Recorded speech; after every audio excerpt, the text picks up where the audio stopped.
m'appelle Samuel Dimora.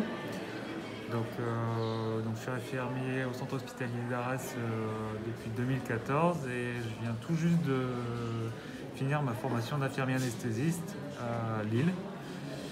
Et je suis de retour au CHA pour le 1er octobre. Alors, jusque maintenant, quel poste as-tu occupé au sein du centre hospitalier d'Arras? Alors, j'ai passé plusieurs années dans le service de chirurgie et ensuite je suis allé un tout petit peu moins d'1 an en réanimation.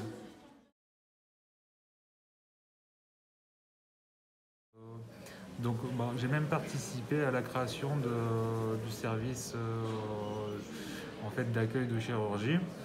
Et le principe, c'était d'accueillir les patients dans de meilleures conditions, dans le sens où il y avait un bureau dédié à l'entretien d'accueil, où l'infirmière reprenait toutes les infos par rapport aux patients, réexpliquait des choses qui n'avaient pas été comprises, et puis on préparait au mieux l'entrée au bloc opératoire. Et ensuite, il y avait un petit salon, il y avait des fauteuils, de la musique, et on proposait comme ça aux patients de la musique de relaxation. C'était libre choix d'accepter ou de refuser.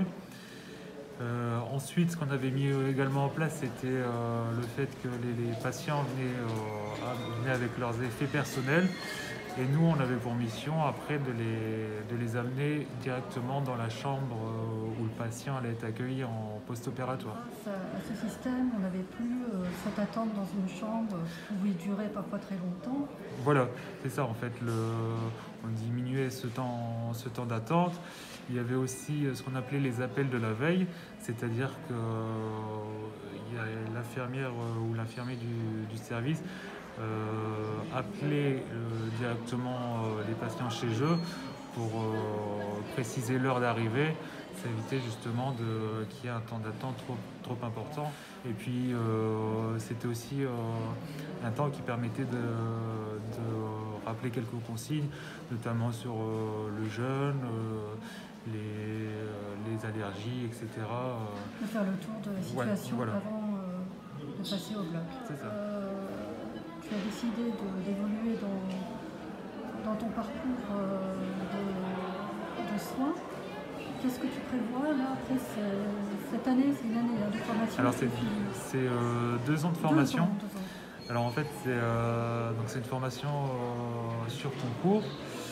Et au préalable, il faut avoir quand même 2 ans d'expérience au niveau infirmier pour pouvoir justement accéder au concours.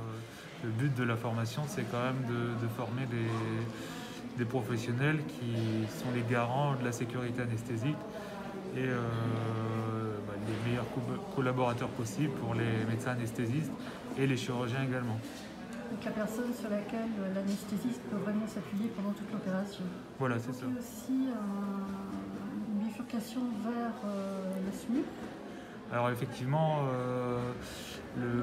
c'est pas une obligation pour les SMUR de mettre en place des professionnels spécialisés dans l'anesthésie, mais en fonction des hôpitaux, libre aux encadrants de mettre soit des infirmiers ou soit des infirmiers anesthésistes. Ce qui est prévu pour moi, pour mon retour à l'hôpital, c'est de faire la moitié au bloc et la moitié au SMUR. Donc ça va être assez chargé quand même. Oui, ça va être assez chargé mais intéressant. Ouais. Tu abordes ça avec quel sentiment? Quelle serait la première chose qui te viendrait Je suis impatient de commencer. De retrouver. Et qu'est-ce qui te plaît dans le rapport au patient? Alors, ce qu'on dit souvent, ce qui est dit de l'anesthésie, c'est qu'il n'y a plus justement le contact avec le patient. Et moi, je ne suis pas tout à fait d'accord parce que finalement, avant d'endormir un patient, on doit quand même le rassurer au mieux. Il doit nous faire confiance en très peu de temps. Et ça, c'est pas si facile. Et c'est vraiment du relationnel. C'est un soin relationnel non négligeable. Je pense qu'il faut quand même avoir une bonne capacité de communication. Et puis après, de l'expérience, ça se fait au fur et à mesure. Et chacun a sa petite touche personnelle, justement pour... Alors tu as des petites astuces Des petites astuces, ouais. Après, il y a aussi ce qu'on appelle l'hypnose conversationnelle. Ce que tu pratiques? Bah ouais, j'essaye tout doucement. Alors c'est pas facile, mais l'objectif c'est quand même d'apaiser au maximum le patient. En tout cas, c'est des techniques non médicamenteuses qui sont là justement pour optimiser au maximum la prise en soin du patient. Et avec un meilleur réveil, j'imagine par la suite, quand on s'est mieux endormi, je ne sais pas s'il y a un lien. Alors ce qui se dit, c'est qu'effectivement, ce que j'ai pu constater aussi, c'est qu'on se réveille comme on s'endort. Donc, effectivement, un patient qui sera apaisé au maximum au moment de l'induction anesthésique, il sera, en tout cas c'est l'objectif, réveillé dans des conditions plus sereines. Ouais. Et qu'est-ce que tu attends d'un rythme plus soutenu au SMUR? Est-ce que tu as besoin de ce rythme soutenu en plus? Où il y a un peu plus il n'y a pas de programmation déjà, tout est dans l'urgence et l'inconnu à chaque fois. Ouais, je pense que c'est l'adrénaline et puis le fait aussi c'est un tout autre rapport avec le patient. On est dans des situations critiques et c'est pas la même chose que prendre en soin un patient programmé dans un service où on a tout à disposition.